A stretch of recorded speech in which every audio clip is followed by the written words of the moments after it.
Hello world and welcome to Learning Java one byte at a time.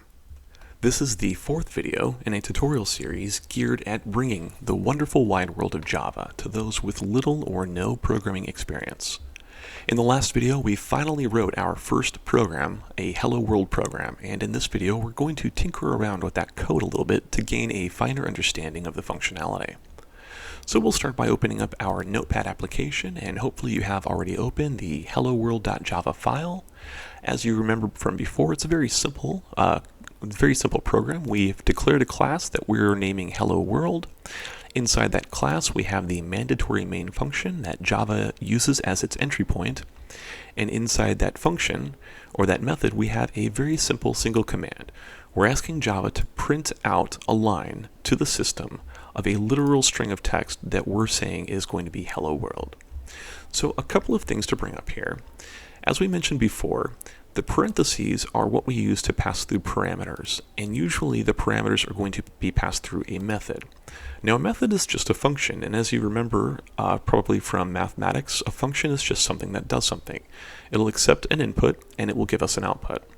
And so one way to think of a function and parameters is the function is saying do this, and the parameters are saying as if. So system out print a line, so do this as though that line were hello world. So let's imagine that we didn't know exactly what the text was supposed to read, or let's imagine that we had one of three texts that it could read. Let's say it could read either hello world, or hola mundo, or bonjour le monde. And we weren't sure until the program was in execution which of those three it was going to be.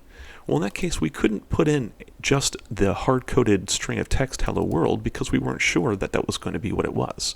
And in that case, we wouldn't need the quotation marks because the quotation marks are only here because it is in fact a literal string of text. So let's imagine that we wanted to be ready to print any of those three greetings. One way we could do that is by using variables. Now, the reason that they call it a variable is because its value can vary. It's something that is in itself variable. So let's imagine that we wanted to have three different variables, one variable for each possible greeting. We know that this greeting is a literal string of text, and as we briefly mentioned up here, this string is actually an array of string variables, and it's capitalized for a reason because that's how Java recognizes it as a variable which is going to be containing strings of literal text. So rather than use quotation marks with literal text inside the parentheses that we're going to pass through as parameters, let's go ahead and create three variables, and we'll set each variable to a potential greeting, and then we'll see if we can actually just pass through that variable in the parameters rather than a literal string of text. And that would be done like such.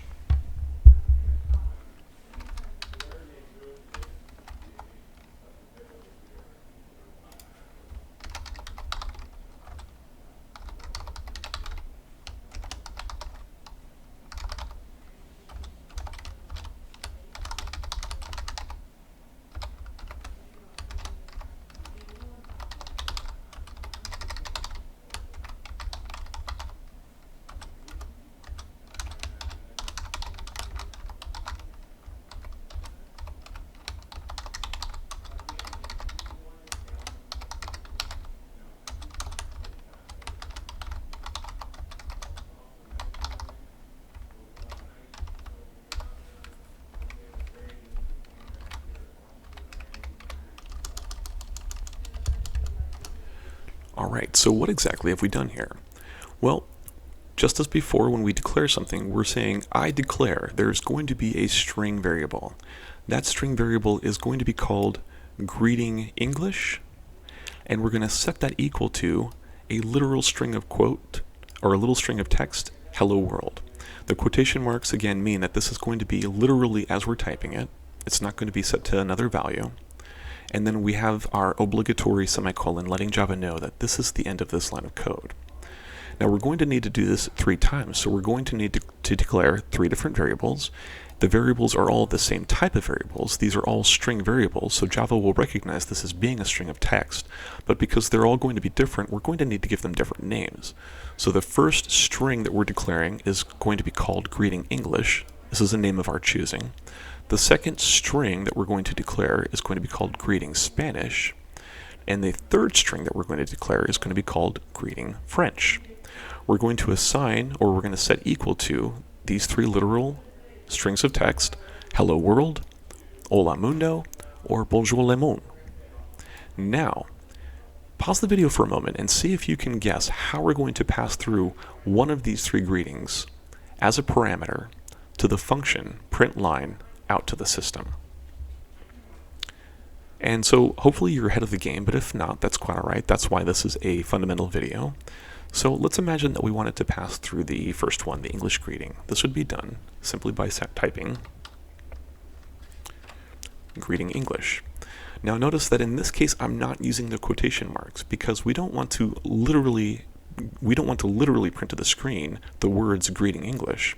If I were to use the quotation marks like such, then upon compiling the code and running it, we'd get the output greeting English. And that wouldn't make any sense. So because it's not literally typing those words to the screen, it's going to be passing through a variable. And as we know, this variable is a string variable. Java's going to say, okay, well, here's a variable that you're telling me has a value. Let me go and see if I recognize that somewhere. Oh, yes, you've declared it up here. It is a string, which means I'm going to be expecting quotes with something literal in them. And here's that value, hello world. And so now if we were to compile and run this, as you can guess, we're probably going to get the output, hello world. But let's do that very quickly just to make sure that it works and that we're all on the same page. We're going to save the file so that we have the helloworld.java current. We'll go ahead and open up our command prompt, and hopefully you are already in the directory that contains the hello world. We'll do a directory search to be sure. And there it is. There's the helloworld.java that we've saved. Let's go ahead and compile that.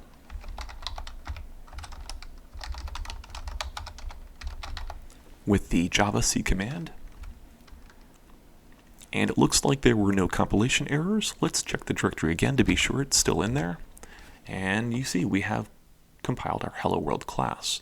So now we're going to clear the screen with the cls command, and we're going to use the java command to run our new hello world file.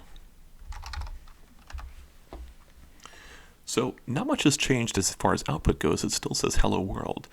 Now let's check to make sure that this was being done correctly by changing the code.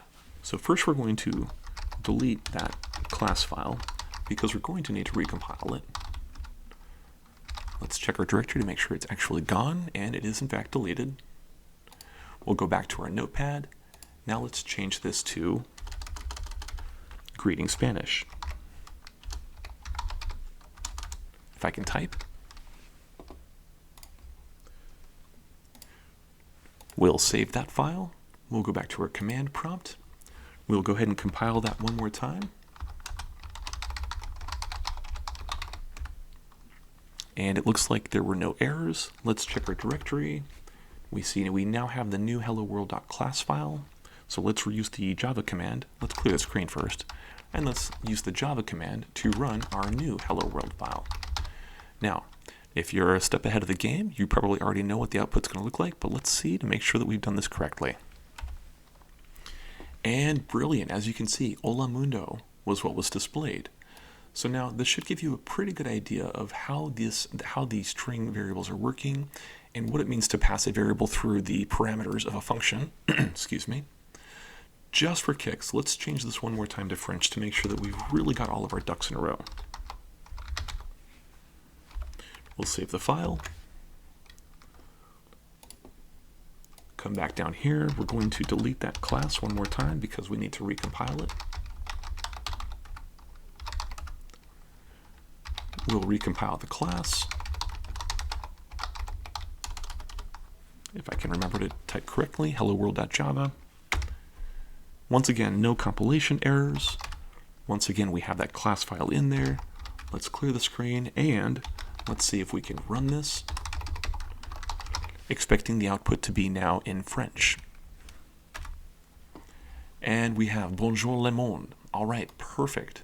So you can see the value of being able to have several different variables and a single function that will accept a greeting. So In the next video, we're going to talk probably a little bit more about variables. We're going to see maybe some case selection, because as the program is executing, you're going to have certain circumstances where you're going to want the greeting to be in English, Spanish, or French, and we're not sure what that's going to be upon writing the code.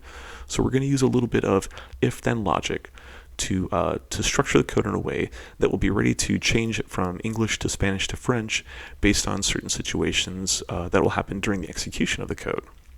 Now, hopefully this was very clear. I know it's still a rudimentary program or rudimentary video. That's really the intention. I want this to be for people that have little or no programming experience. If you have any questions, or if there were any errors or any problems at all, then message me down in the comment section. Otherwise, we hope to see you in the next video, and have a beautiful day. Thank you so much.